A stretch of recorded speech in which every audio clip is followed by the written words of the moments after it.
ये जो कार्यक्रम इस पावन मां प्रकृति की गोद में आपने सबने मिलकर के ये सफल बनाने का जो प्रयास है, काफी काबिले तारीफ है। आज यहाँ लग रहा है कि मन्नारा जगदीश भाई हमारे बीच में अभी भी मौजूद है और उनकी जो शक्ति है हमें रुकने का नाम नहीं लेने दे रही है। ये आज आपने यहाँ पर करवाया, अवगत करवाया।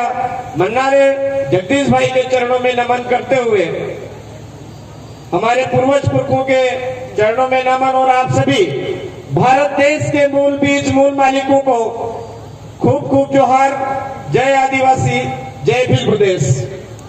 साथियों, यहाँ हम ये जो कार्यक्रम कर रहे हैं, हमको ध्यान में होना चाहिए 15 अगस्त 1947 को देश आजाद हुआ और 26 जनवरी 1950 को देश का जो संविधान है वो लागू हुआ। लेकिन उसको धरातल पर लागू करवाने के लिए आज भी हम लोग संघर्ष कर रहे हैं। आज भी हमको बलिदान देना पड़ रहा है। आज भी हमको शोषण झेलना पड़ रहा है। आज भी अन्याय झेलना पड़ रहा है, अत्याचार झेलना पड़ रहा है। अभी तो हम पूरी तरह से भारत देश का संविधान है क्या चीज, हमारे पूर्वज पुरखों का इतिहास है क्या चीज, हमारे पूर्वज पुरखे क्या थे, कौन थे, ये अभी पूरी तरह से समझे ही नहीं। और उससे पहले ही चालबाज लोग, षड्यंत्रकारी लोग, पूंजीपति लोग, विदेशी आक्रमणकारियों की संतानों से पैदा हुए जो लोग हैं, वो देश के मालिकों को दबाने का प्रयास कर रहे हैं। मेरे भाइयों, सतर्क होने की जरूरत है। इतिहास को समझने की जरूरत है।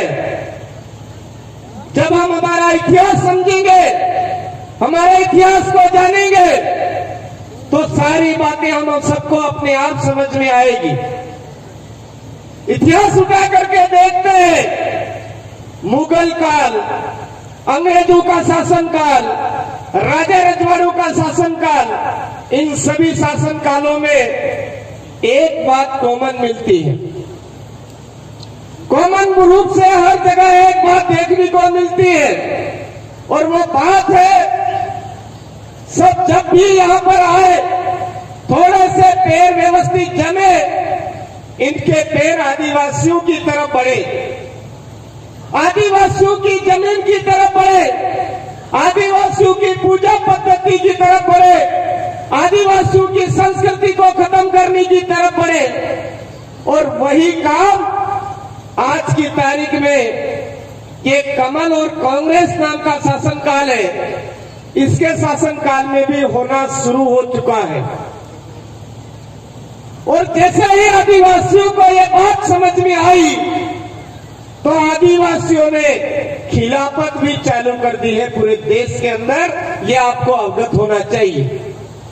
आपके दिमाग में ये बात होगी कि हमारा ये जो खिलाफत वाला मामला है, हमारा ये जो आंदोलन वाला मामला है, ये संवैधानिक उल्लंघन का मामला है, केवल हमारे इधर ही चल रहा है। ऐसा नहीं है, ऐसा नहीं है मेरे भाइयों।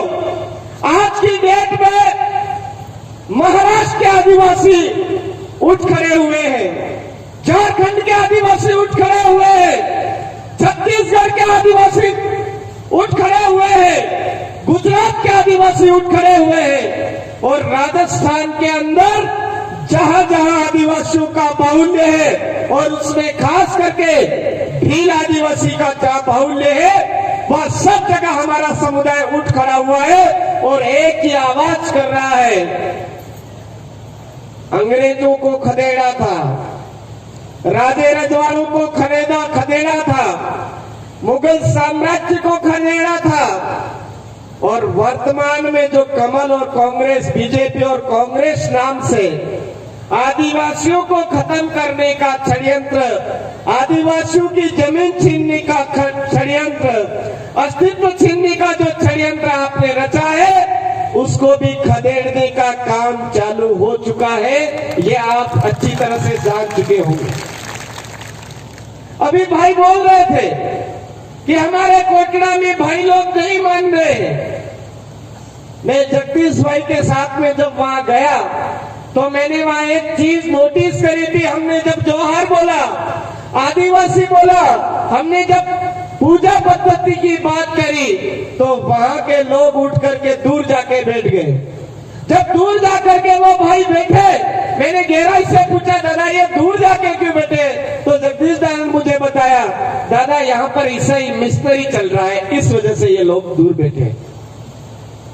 तो मेरे भाइयों, मैं आपको अवगत करवाना चाहूंगा कि आदिवासियों की पूजा पद्धति को खत्म करने के लिए ही आदिवासी इलाके में, अनुसूचित क्षेत्र के इलाके में ईसाई मिशनरी के लोग घुस रहे हैं।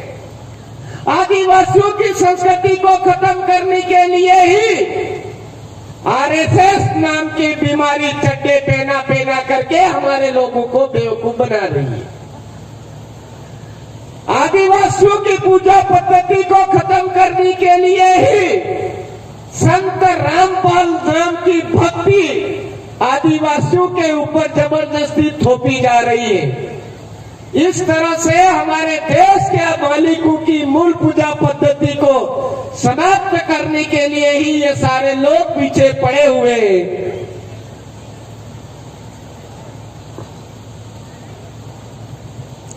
और इसी पूजा पद्धति को खत्म इसलिए करना चाहते हैं क्योंकि हमारी पूजा पद्धति ही हमारे समुदाय का सबसे बड़ा पावर है। मेरे साथियों, ये हम सबको समझना होगा। इस पूजा पद्धति की बदौलत ही हमारे पूर्वज पुरखों ने अंग्रेजों का मुकाबला किया है। हमारी पूजा पद्धति के बदौलत ही राजा रजवाड़ों का मुकाबला किया है और हमारी पूजा पद्धति की शक्ति की बदौलत ही मुगल साम्राज्य का खात्मा किया है। मेरे साथियों, इसलिए हमारी अपनी जो पूजा पद्धति है, ये जो हरा नेजा, ये हमारा लाल नेजा, ये हमारा जो सफेद नेजा, ये हमारी पूजा पद्धति की ओरिजिनल निशानी है। इस निशानी को ही हमारे घर पे धारण करना है। अगर इस निशानी के अलावा हमारे घरों पर कोई दूसरी निशानी लगाने का प्रयास कर रहा है, इसका मतलब हमारे समुदाय के अस्तित्व को मिटाने का प्रयास कर रहा है। ये समझना होगा मेरे भाई। ये चीज हमको ग्रहण करनी होगी, ये गहराई से लेनी होगी।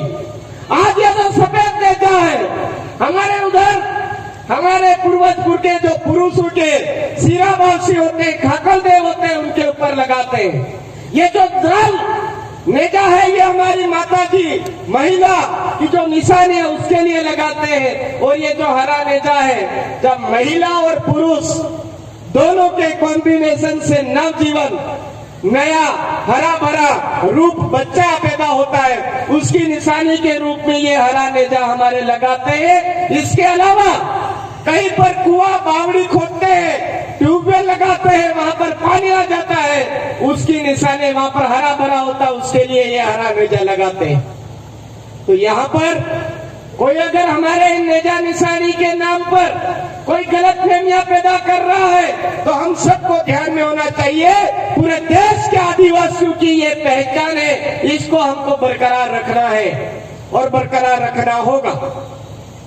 दूसरी बात मैं यहाँ पर कहना चाहूंगा, कोई अपने आप को हिंदू मान रहा है तो मेरा सवाल है, मेरा आपसे सवाल है, कोई हिंदू मान रहा है तो उनसे मेरा सवाल है, सवाल यह है, मानिए कोई बात नहीं, आप हिंदू मानिए, लेकिन हिंदू धर्म ग्रंथ जितने भी लिखे हुए हैं वो कौन सी भाषा में लिखे हुए हैं? रामायण किस में लिखी हुई है? संस्कृत में। रामचरितमानस कौन सी भाषा में? संस्कृत में। महाभारत कौन सी में? संस्कृत में। वेद पुराण जितने भी ग्रंथ लिखे हुए हैं या शास्त्र लिखे हुए हैं, उनकी सबकी भाषा कौन सी है? संस्कृत। अब यहाँ पर आप पंडाल में हजारों की संख्या में बैठे हो, आप जहां पर ये जितने भी भाई यहाँ बैठे हैं, इनमें से कितनी के दादाजी या परदादाजी संस्कृत बोलना जानते हैं? कोई एक जना हाथ खड़ा करके बता दे कि हमारे दादा परदादा और हमारे घर में जितनी भी बड़े लोग हैं वो संस्कृत बोलना जानते थे और अभी जानते हैं। ऐसे कितने जनी हैं? कोई है भाई? इधर भाई, किसी के कोई संस्कृत बोलते हैं घर में? जब हमारे घर परिवार में हमारे दादा परदादा, जब हमारे पूर्वज के संस्कृत नहीं बोलते हैं, तो संस्कृत में लिखे हुए धर्म ग्रंथ हमारे कैसे हो सकते हैं? मेरे भाइयों, ये समझने का प्रयास कीजिए, कैसे हो सकते हैं हमारे वो धर्म ग्रंथ? दूसरा मैं कहना चाहूंगा, कुरान कौन सी भाषा में लिखी हुई है? अरबी, फारसी, अलग अलग भाषा में लिखी हुई है। क्या हमारे दादा परदादा अरबी फारसी बोलना जानते हैं? नहीं जानते हैं। तो फिर वो धर्म ग्रंथ हमारे कैसे हुए? कोई ईसाई बन गए हैं, कन्वर्ट हो गए हैं। जब हम बोलते हैं कि भाई ईसाई क्यों बने हो, तो हमारे तो खाने के लाले पड़ रहे थे, हमारे तो पढ़ाई का मामला डिस्टर्ब था, हमारा ये था, कभी वो था, ऐसा बेवकूफ बना के हमको ये बोलते हैं कि हमको करना ही पड़ेगा। अरे मेरे भाइयों, हमारे पूर्वजों का इतिहास पढ़िए। क्या हमारे बाप दादा, क्या हमारे पूर्वज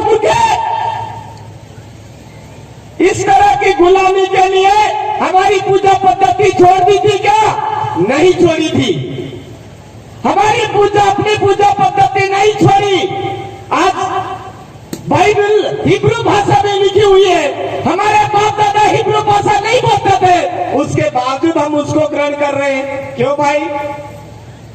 ओरिजिनल बात यह है, जबरदस्ती आदिवासियों को हिंदू बनाने के पीछे विदेशी आक्रमणकारियों की संतानों का ये षड्यंत्र है कि आदिवासियों के ऊपर हिंदू विवाह अधिनियम लागू करवाना, हिंदू उत्तराधिकार अधिनियम लागू करवाना, मुस्लिम भाइयों का मुस्लिम एक्ट लागू करवाना, और जो ईसाई भाई है उनका है ईसाई एक्ट लागू करवाना।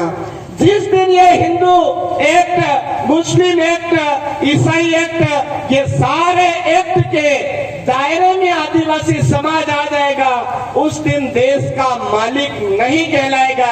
ये षड्यंत्र वो लोग कर रहे हैं और हमको समझना होगा। आज आदिवासी समुदाय के ऊपर जबरदस्ती आईपीसी थोपी जा रही है। वो इसीलिए थोपी जा रही है क्योंकि हमारे प्रमाण पत्रों में कहीं पर हिंदू लिखा हुआ, कोई ईसाई लिख रहा, कोई क्या लिख रहा है, इसलिए वो धर्म कोड हमारे ऊपर लागू हो रहे हैं। वो आईपीसी हमारे ऊपर लागू हो रही, इंडियन पेनल कोड, भारतीय दंड संहिता हमारे ऊपर लागू हो रही। हमारे अधिकतर साथियों के मुंह से ये सुना होगा कि आदिवासियों के ऊपर आईपीसी नहीं लागू होती है बिना ग्राम सभा की परमिशन के। ये बात सच है मेरे भाइयों, लेकिन आज की डेट में हमारे हाथ काट लिए और आदिवासियों का धर्म कॉलम खत्म कर लिया। इसलिए आदिवासी परिवार बोल रहा है कि देश के मालिकों के लिए, जनगणना के लिए एक धर्म कॉलम होना चाहिए, ताकि देश के मालिक कितने हैं और किराएदार कितने हैं, विदेशी आक्रमणकारियों की संतानें कितनी, ये स्पष्ट रूप से पता चल सके। इसलिए आदिवासी परिवार धर्म कॉलम की मांग कर रहा है मेरे भाई। दूसरी बात, हमारा अधिकतम साथी मंचों के माध्यम से आपको बोलते हुए सुना होगा कि जल, जंगल, जमीन के मालिक आदिवासी है और हम इसको बिल्कुल नहीं गंवाना चाहते। हम बोलते हैं, लेकिन अभी उदयपुर से यहां तक आया मेरे भाइयों, तो हमारी जो प्राकृतिक संपदा थी उसको नष्ट कर दिया। हम नहीं बोले। आज हमारे इलाके के अंदर जंगल को खत्म करने का प्रयास किया जा रहा है, हमारी जमीनों को लूटने का प्रयास किया जा रहा है, हमारे अस्तित्व को खत्म करने का प्रयास किया जा रहा है। अगर इससे बचना है तो हमारे पूर्वज पुरखों ने जो हमको नियम कानून कायदे हक अधिकार संवैधानिक अधिकार हमको दिए हैं वो समझना होगा।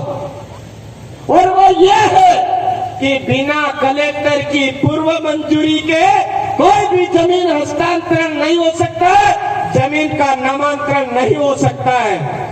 कलेक्टर साहब हमारे यहाँ पर कोई निर्णय लेंगे तो वो अपने स्वविवेक से नहीं ले सकते हैं, उनको ग्राम सभा का आयोजन करवाना होगा और ग्राम सभा के लिए गए निर्णय के अनुसार ही वो जमीन का नामांतरण कर सकते हैं, जमीन का हस्तांतरण कर सकते हैं। और वो हस्तांतरण कर सकते हैं इसका मतलब ये नहीं है कि गैर आदिवासी को कर सकते हैं, हस्तांतरण कर सकते हैं इसका मतलब ये नहीं है कि वो किसी कंपनी को कर सकते हैं, हस्तांतरण कर सकते हैं इसका मतलब ये नहीं है कि किसी संस्था को कर सकते हैं, ऐसा नहीं है मेरे भाई। हमारे अनुसूचित क्षेत्र के अंदर, अनुसूचित क्षेत्र मतलब बांसवाड़ा जिला, प्रतापगढ़ जिला, डूंगर